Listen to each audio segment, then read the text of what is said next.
గురువుగారు ఇప్పుడు మార్చి 3 తారీఖు రోజు గ్రహణం ఉంది అంటున్నారు కదా! ఏ ఏ ప్రాంతాల వారికి ఎలా ఉంటుంది? ఏ రాశి వారికి ఎలాంటి ప్రభావం ఉంటుంది? ఎలాంటి జాగ్రత్తలు తీసుకోవాలి? ఉమ్. శ్రీమాత్రే నమః.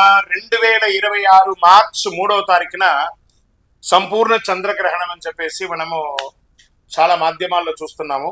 మన భారతదేశంలో ఇది వస్తుందా, ఎన్నింటికి వస్తుంది, ఎలా వస్తుంది అంటే, గ్రహణం అనేది చంద్రగ్రహణం సాయంత్రం పూట రాత్రి పూట రావాలి కదా. చంద్రుడు పాశ్చికంగా అంటే విదేశాల్లో జరుగుతుంది కాబట్టి మనకు పాశ్చికంగా మాధ్యానిక సమయంలో సూర్యుడితో సూర్య రశ్మిలో ఉన్నప్పుడు వస్తుందన్నమాట. మార్చి 3వ తారీఖున హోలీ పండగ ఆ రోజు మంగళవారము సంపూర్ణ చంద్రగ్రహణంగా చెప్పబడింది. దీన్ని భారతదేశంలో ఎలా కనిపిస్తుంది అంటే కొన్ని ప్రాంతాల్లో పాక్షికంగా మాత్రమే కనిపిస్తుంది. ఇంకా హైదరాబాద్ ప్రాంతంలో, విశాఖపట్నం ప్రాంతంలో ఎలా అనుకుంటే 6:10, 6:22 మధ్యలో పాక్షికంగా కనబడుతుంది. పూర్తి గ్రహణ దశ కాదు. ఇది బాగా తెలుసుకోవాలి. కొంత ప్రాంతంలో చంద్రుడు ఉదయించినప్పుడు గ్రహం కొన్నిసేపు కొనసాగించవచ్చు, లేకపోతే లేదని చెప్పొచ్చు. దీనికి బ్లడ్ మూన్ మనకు కనబడదండి. బాగా గుర్తుపెట్టుకుని, ఈ గ్రహణ సమయంలో చంద్రుడు ఎరుపు గాజుల రంగులో కనిపించే అవకాశం విదేశాల్లో ఉంది, మనకు తక్కువ. ఇంకా ఈ సమయంలో మనం ఏం చేయాలంటే ఆహారాది పానీయాలు మానేయాలి, దైవ ప్రార్థనలన్నీ మానేసేయాలి. దేవాలయాల్లో నిత్యార్చనలవన్నీ కానీ భగవంతుడి దగ్గర, గురువుల దగ్గర తీసుకున్నటువంటి ఆ యొక్క మంత్రాన్ని జపం చేస్తే చాలా మంచిది. అందులోనూ హోలీ పౌర్ణమి రోజు జరుగుతుంది, ఇది కూడా విశేషం. నిండు పౌర్ణమి కొన్ని ప్రాంతాల్లో దీని గ్రహణ ప్రపంచంలో అనేక ప్రాంతాల్లో మొత్తంగా లేదా అన్ని చాలా చోట్ల కూడా మిశ్రమంగా కనబడుతుంది అని చెప్పొచ్చు. ఉత్తర అమెరికా, ఆసియా, ఆస్ట్రేలియా మరియు గ్లోబల్ ప్రాంతాల్లో అత్యుత్తమ వీక్షణ ఉంటుంది. భారతదేశంలో పాక్షికంగా చివరి దశ మాత్రమే మన కనబడుతుంది చెప్పొచ్చు. చంద్రగ్రహణం చిత్రాన్ని చూడడానికి ఎలాంటి ప్రత్యేక సాధన అవసరం లేదు. మంచిగా ఒక సహజంగా చూడొచ్చు, దానివల్ల ఏమి కాదు.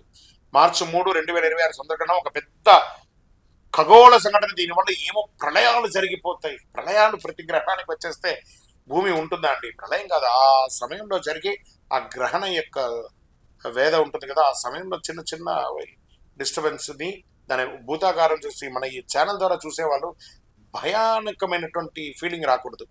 ఒక విషయ అవగాహనగా ఉండేటట్టుగా ఉంటే బాగుంటుంది ఉంటుంది. సో దేశ స్థాయిలో ఎలా ఉంటుంది ఈ యొక్క గ్రహణం అంటే, జలతత్వ ప్రభావం ఉంటుంది. అతివృష్టి లేదా అనావృష్టికి దారి తీసే అవకాశం. తీర ప్రాంతాల్లో కాస్త అలజడి ఉండొచ్చు. కొంచెం మార్కెట్లో తాత్కాలికమైనటువంటి అస్థిరత్వం ఉంటుంది. బంగారం వెండి ధరల్లో తేడా వచ్చే అవకాశం ఉంటుంది. ఇంకా సోషల్ మార్కెట్ భయం పడాల్సిన అవసరం లేదు. ఇంకా రాసుల వారీగా తీసుకుంటే ఫస్ట్ సింహరాశి మీద ఇది వస్తుందండి. పుబ్బా నక్షత్రం మీద వస్తుంది కాబట్టి కాస్త జాగ్రత్త పడవలసినటువంటి అవకాశం ఉంది. కొంచెం మేషరాశి వారు అనవసరమైనటువంటి ఆవేశాలు తగ్గించుకోవాలి. ఆర్థిక నిర్ణయాల్లో జాగ్రత్త వృషభ రాశి వారు. మిథున రాశి వారు మాటలో సమస్యలు రాకుండా చూసుకోండి. కర్కాటక రాశి వారు మనసులో అస్థిరత్వం, ధ్యానం చాలా అవసరం. సింహరాశి వారికి అహంకారాన్ని తగ్గించుకోండి. కన్యా రాశి వారు సంబంధాల్లో అపార్థాలు వచ్చే అవకాశాలు ఉన్నాయి. తులారాశి వారు ఆరోగ్యంపై శ్రద్ధ. ఇవన్నీ కూడా బాగా గుర్తుపెట్టుకోండి. ఒక 30 రోజులే ఉంటుంది దీని ఫలితం. ఎక్కువ ఊహించుకోకండి. వృశ్చిక రాశి రహస్యాలు బయటపడే సూచనలు ఉన్నాయి. ధనుసు రాశి కుటుంబంలో చిన్న కలహాలు వచ్చే అవకాశం ఉన్నాయి. మకరం ఉద్యోగ ఒత్తిడి. కుంభంలో ఆర్థిక లెక్కలు చెక్ చేయాలి. మీనం భావోద్వేగంతో నిర్ణయాలు ఉంటాయి. అన్ని రాశుల వారికి ఇట్లా కలగూర గంపగా మిశ్రమైనటువంటి ఫలితాన్ని ఇస్తుంది. ఈ సమయంలో మనం ఏం పరిహారం చేసుకుంటే బాగుంటుంది?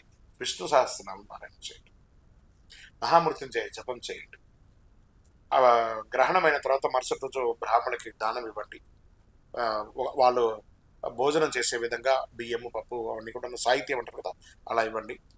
ఇష్టదైవానికి ప్రార్థన చేయండి. దేవాలయానికి వెళ్ళి ఇల్లంతా శుద్ధి చేసుకోండి. ప్రతి పూజా స్టోర్లోనూ దొరుకుతుంది దర్భ. ఆ దర్భ తీసుకుపోయి వాటర్ ట్యాంక్లోనూ పచ్చళ్ళ దగ్గర వేసేసాను ముందే, గ్రహణానికి ముందే. కాస్త మధ్యాహ్నం నుంచి భోజనాదులు ఆపేసాను. ఒక 8, 9 తర్వాత స్నానాలు అన్నీ చేసుకొని శుభ్రం చేసుకొని తర్వాత స్నానం చేయండి. ఇంకా ఉపనయనాది సంస్కారాలు అన్నీ కూడా యజ్ఞం జంజోబ్ మార్చుకునే వాళ్ళంతా నెక్స్ట్ డే మార్చేసుకొని చేసేసుకోవచ్చు. ఎందుకంటే ఆ యొక్క గ్రహణ చూడు అలా రాత్రంతా చంద్రగ్రహణం కాబట్టి నెక్స్ట్ డే మార్చేసుకోండి. ఇంకా దీని గురించి భయపడాల్సిన అవసరం లేదండి. గ్రహణం గర్భిణీ స్త్రీలు బయటికి రావాలా, రాకూడదా, ఇంకొకటి అంటే అలజడి ఉంది కాబట్టి తెలుసు కదా గ్రహణం, కాస్త కేర్ తీసుకోండి. మీ కాబోయే వంశోద్ధారకుడు అలా గర్భంలో ఉంది కాబట్టి కొంచెం జాగ్రత్తగా చూసుకోవడంలో తప్పు లేదు. కొంతమంది దాన్ని వాదిస్తారు, ఏమవుతుంది, మేము ఇట్లా చేస్తాం అట్లా చేస్తాం అంటే దానికి నా దగ్గర ఆన్సర్ లేదు. పెద్ద పెద్ద దేవాలయాన్ని ఆ రోజు ఆ, ధూపదీప నైవేద్యాలు ఆపేస్తున్నారు కదా ఆ గ్రహణ సమయంలో. సో మనం దానికి నానుడిగానే ఉన్నాం, మనం దాన్ని ఫాలో అవుతున్నాం కాబట్టి ఈ సంవత్సరంలో వచ్చే మొట్టమొదటి పెద్ద చంద్రగ్రహణం ఇది. ఈ రాసుల అందరూ కూడా ప్రతిరోజు మరుసటి రోజు వెళ్ళి చక్కగా దేవాలయంలో దర్శనం చేసుకోండి, భయపడకండి, జిజ్ఞానంతో ఆలోచనాపూర్వకంగా చూడండి. టీవీలో కూడా లైవ్ వస్తుంటుంది, దాన్ని కూడా చూడండి. విజయవస్తు.